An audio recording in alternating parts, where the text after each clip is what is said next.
हर हर महादेव दोस्तों। तो कैसे हैं आप लोग? महादेव के पास आप लोग अच्छे ही होंगे। तो चलिए बात करते हैं। आज काफ़ी दिनों की गिरावट के बाद जो है मार्केट में जो है एक अच्छा खासा जो है 2 दिनों से जो है तेज़ी हुआ है। और काफ़ी जो है इतना गिरावट होने के बाद जो है क्या बॉटम बन गया है या इससे और भी आगे गिरावट है, तो उसी से रिलेटेड जो है आज टॉपिक है। और कुछ जो ब्रोकरेज फर्म है उनके द्वारा जो है कुछ निफ्टी को लेके जो है 27,000 तक का जो है टारगेट दिया गया है उन लोगों के द्वारा। तो देखते हैं क्या जो न्यूज़ है उसको डिटेल में आज कवर करेंगे। लेकिन उससे पहले दोस्तों, अगर आप पहली बार मेरे चैनल पे आए हैं तो प्लीज़ चैनल को सब्सक्राइब करें और साथ ही जो बेल नोटिफिकेशन है उसको ऑन कर दें, ताकि जब भी कोई नया वीडियो आए तो सबसे पहले आप तक पहुँचे। तो चलिए दोस्तों वीडियो स्टार्ट करते हैं। अब देख सकते हैं, अभी नहीं तो कभी नहीं निफ्टी छू सकता है 27,000 का आंकड़ा। इंक्रीड इक्विटीज ने दिया है बड़ा टारगेट। जो इंक्रीड इक्विटीज है उनके द्वारा जो है टारगेट दिया गया है, जो अब जो है निफ्टी जो है 27,000 का टारगेट को बहुत जल्दी अचीव करने वाला है। तो एक तरह से इनके तरफ से बोला गया है कि मार्केट का जो बॉटम है वो बन चुका है। और ब्रोकरेज फर्म इंक्रीड इक्विटीज ने निफ्टी 50 इंडेक्स को 27,000 तक जाने का टारगेट दिया है। ब्रोकरेज ने इसके पीछे कई टेक्निकल इंडिकेटर्स का हवाला दिया है, जो हालिया गिरावट के बाद इंडेक्स में बेस फॉर्मेशन बनाने का संकेत दे रहे हैं। इंक्रीड की यह रिपोर्ट ऐसे समय में आई है जब कई दिनों की लगातार गिरावट के बाद शेयर बाजार में 5 मार्च को जो है जोरदार तेजी देखने को मिली। सेंसेक्स जो है लगभग 740 अंक ऑलमोस्ट जो है 1% चढ़कर जो है 73,730 पे बंद हुआ था। वहीं निफ्टी जो है 10 दिनों की गिरावट को तोड़ते हुए जो है लगभग 1.5% तेजी के साथ जो है 22,337 पर कारोबार का अंत किया। कारोबार के दौरान एक समय निफ्टी जो है 1.5% के आसपास जो है 22,394 तक पहुंच गया था। और अभी तो करेंटली जो है जो 22,500 का लेवल है उससे भी ऊपर जो है निफ्टी है। और इंक्रीड इक्विटीज ने निफ्टी के लिए 21,000 का स्टॉप लॉस दिया है। साथ में यह भी बताया है कि निफ्टी 500 के कई स्टॉक इस समय ओवरसोल्ड जोन में है। निफ्टी ने सितंबर 2024 में 26,000 के स्तर को पार कर अपना ऑल टाइम हाई छुआ था, लेकिन इसके बाद से इसमें तेजी गिरावट देखने को मिली है। हालांकि अब इंडेक्स कई सपोर्ट जोन के करीब पहुंच रहा है, जिससे संभावित रिवर्सल के संकेत मिल रहे हैं।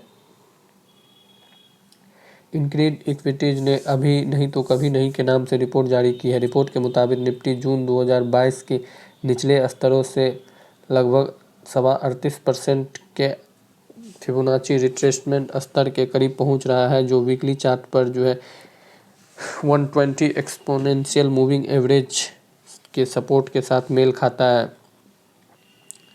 इंक्रीड इक्विटीज के वाइस प्रेसिडेंट गौरव बिस्सा ने कहा है कि इतिहास गवाह है कि निफ्टी ने 120 जो 120 वीकली चार्ट पे जो है 120 का ईएमए और 500 दिन के ईएमए पर मजबूत सपोर्ट लिया है। वहीं से रिवर्सल देखा गया है। उन्होंने बताया कि इंडेक्स वीकली और मंथली चार्ट पर एक असेंडिंग चैनल सपोर्ट के करीब है, जो आगे की गिरावट को रोकने का काम कर सकता है। दूसरे टेक्निकल संकेतों के मुताबिक मंथली चार्ट पर मौजूद बेयरिश इकिमाचू सी क्लैम पैटर्न यह दिखाता है कि निफ्टी की ज्विन लाइन के पास सपोर्ट पा सकता है। दिशा ने बताया कि मंथली चार्ट पर मंदी वाले इचिमोकू सी क्लेम पैटर्न सहित दूसरे टेक्निकल इंडिकेटर्स भी निफ्टी को जो है किजुअल लाइन के पास सपोर्ट मिलने की संभावना की ओर इशारा करते हैं। उन्होंने कहा, एलियट वेब थ्योरी के अनुसार निफ्टी छोटी वेब जो है 4 को पूरा करने के करीब है, जिसके बाद 27,000 तक की स्तर की तेजी देखी जा सकती है। और बॉटम बन जाएगा पता भी नहीं चलेगा। दिग्गज स्टॉक को जो है 30 से 40% डिस्काउंट पे जो है अभी करंटली खरीदने का मौका फिर नहीं मिलेगा। तो अगर आप लोग लॉन्ग टर्म के पर्पज़ से और इन्वेस्टमेंट पर्पज़ से जो है इन्वेस्टमेंट करना चाहते हैं तो अभी इससे अच्छा जो है मौका मिलने वाला नहीं है, क्योंकि मार्केट में काफ़ी ज़्यादा गिरावट हो चुका है। और यही टाइम होता है जब आप मार्केट में सही वैल्यूएशन पे आपको काफ़ी डिस्काउंट रेट पे जो है मिल जाते हैं काफ़ी अच्छे शेयर। तो देख सकते हैं सितंबर 2024 के आखिर से शुरू हुआ यह करेक्शन पिछले 2 मार्केट करेक्शन से अलग है। 2008 में करेक्शन ग्लोबल फाइनेंशियल क्राइसिस की वजह से हुआ था। 2020 में कोविड की महामारी करेक्शन वजह थी, लेकिन इस बार करेक्शन की कोई एक वजह नहीं है। तो इसीलिए जो है इसमें जो है इतना जो है ख़ास ज़्यादा जो है गिरावट अब यहाँ से नज़र नहीं आ रहा है। और एक्सपर्ट का कहना है कि मार्केट का यह करेक्शन पिछले 2 करेक्शन से अलग है। 2008 के करेक्शन की वजह ग्लोबल फाइनेंशियल क्राइसिस था। 2020 की करेक्शन की वजह जो है कोविड थी, और दोनों करेक्शन में मार्केट की गिरावट की वजह पता था। इस बार के करेक्शन की कोई एक वजह नहीं है। दूसरी बड़ी बात यह है कि पिछले दोनों करेक्शन ग्लोबल था, दुनिया भर के स्टॉक मार्केट एक साथ गिर रहे थे, लेकिन इस बार करेक्शन सिर्फ इंडियन मार्केट में जो है देखा जा रहा है। इंडियन मार्केट के हाई वैल्यूएशन को लेकर जिस तरह की चिंता जताई जा रही थी, उसके बाद करेक्शन आना तय था। कंपनियों की कमजोर अर्निंग ग्रोथ ने इस करेक्शन को हवा दी। उधर जनवरी में डोनाल्ड ट्रंप के अमेरिका के राष्ट्रपति बनने के बाद रही सही कसर पूरी हो गई। ट्रंप ने ऐसा टैरिफ बम फोड़ा कि जिसकी आवाज़ तो सुनाई दे रही, लेकिन यह नहीं पता कि इस बम से जो है किसे कितना नुकसान हो रहा है। निफ्टी के हाई वैल्यूएशन की चिंता खत्म हो चुकी है। अब इंडियन मार्केट की वैल्यूएशन अब अट्रैक्टिव हो गई है। निफ्टी की वैल्यूएशन 1 साल की फॉरवर्ड अर्निंग्स का जो है लगभग 18 साढ़े 18 गुना पर जो है आ गया है। यह इसके लगभग में 20.5 गुना की लंबी अवधि के औसत से कम है। अब सवाल है कि जिस हाई वैल्यूएशन की वजह से विदेशी एफआई वालों ने इंडियन स्टॉक बेचने शुरू किए थे, क्या अब वो फिर से इंडियन मार्केट में लौट आएंगे? इस सवाल का जवाब कई फैक्टर्स पर निर्भर करता है। पहला, टैरिफ वॉर को लेकर किस तरह की तस्वीर उभरने जा रही है। दूसरा, अमेरिकी इकोनॉमी की ग्रोथ कैसी रहती है।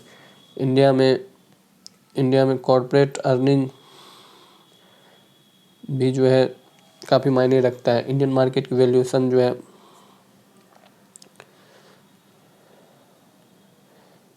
और इंडिया की जो है बात करें तो जीडीपी ग्रोथ भी बढ़ी है। दूसरी तिमाही में गिरकर जो है लगभग 5.5% पहुँच जाने के बाद तीसरी तिमाही में ग्रोथ 6.25% और चौथी तिमाही में ग्रोथ अच्छी रहने की उम्मीद है। अगर इकोनॉमी की ग्रोथ बढ़ती है तो कंपनियों का प्रदर्शन भी बेहतर रहेगा।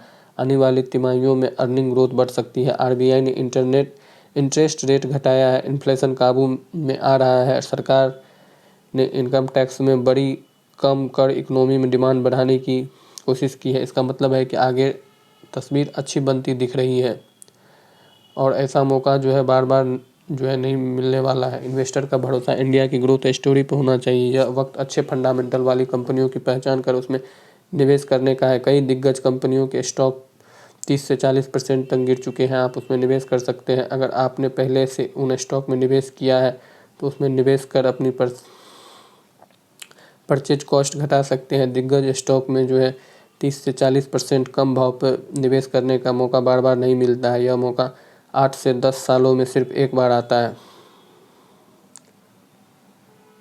शेयर निवेशकों के लिए अच्छी खबर, साल के अंत तक इस लेवल पे पहुंचेगा बाजार। ऐसा लग रहा है शेयर बाजार अपने बुरे दौर से निकल रहा है, क्योंकि पिछले 2 दिनों से इसमें कुछ रिकवरी देखी गई है। और इसमें जो है ब्रोकरेज फर्म बोफा सिक्योरिटीज साल के अंत तक निफ्टी 50 इंडेक्स पॉजिटिव है। ब्रोकरेज का मानना है कि साल के अंत तक निफ्टी 50 25,000 पर पहुंच जाएगा, जिसका मतलब है कि मौजूदा स्तरों में 14% की संभावना है। निफ्टी अपने सितंबर 2024 के उच्च स्तर 26,277 से 16% कम हो गया है। बता दें कि आज गुरुवार को जो है शुरुआती कारोबार में सेंसेक्स लगभग 73,817 पे आ गया है, और निफ्टी जो है 22,372 पे जो है ट्रेड कर रहा है। और अगर तेज़ी का जो है रीज़न देखा जाए तो मेहता इक्विटी लिमिटेड के वरिष्ठ उपाध्यक्ष प्रशांत तापसे ने कहा, ग्लोबल बाजार में मजबूत संकेत के साथ घरेलू सूचकांकों में तेज़ी आई है। इसका कारण यह है कि वैश्विक व्यापार तनाव के बीच डोनाल्ड ट्रंप प्रशासन कुछ शुल्क दरों को वापस ले सकता है। इससे धारणा मजबूत हुई है। तापसे ने कहा कि इसके अलावा फरवरी पीएमआई सूचांक में भी वृद्धि जैसे स्थानीय कारकों ने भी बाजार धारणों को मजबूती दी है। घरेलू और अंतर्राष्ट्रीय मांग में सुधार के कारण फरवरी में भारत के सेवा क्षेत्र की गतिविधियों में तेज वृद्धि देखी गई है। इसके चलते उत्पादन में तेजी से विस्तार हुआ और रोजगार में पर्याप्त वृद्धि हुई। और जियो फाइनेंशियल सर्विस के जो शोध प्रमुख विनोद नायर ने कहा, भारत समेत उभरते बाजारों में तेजी देखी गई है। इससे कमजोर अमेरिकी डॉलर से समर्थन मिला। मेक्सिको, कनाडा और चीन पर अमेरिकी शुल्क लगाए जाने और जवाबी कार्रवाई के खतरे के बावजूद यह तेजी आई है। नायर ने कहा, जारी व्यापार युद्ध के दीर्घकालिक परिणाम अनिश्चित बने हुए हैं। निकट भविष्य में अमेरिका में जो इन्फ्लेशन बढ़ने के से प्रमुख ब्याज दर में जो है कटौती की संभावना कम हो सकती है। तो जो मेन जो है रीज़न बाज़ार में तेज़ी का और कुछ ब्रोकरेज फर्म का जो है टारगेट आप लोगों ने डिटेल्स में देख लिया और मैं इस वीडियो में कवर कर चुका हूँ। तो दोस्तों वीडियो यहीं तक था। अगर वीडियो पसंद आया हो तो वीडियो को लाइक करें, शेयर करें और इसी तरह के शेयर मार्केट के लेटेस्ट न्यूज़ के लिए प्लीज़ मेरे चैनल को सब्सक्राइब करें। हर हर महादेव दोस्तों।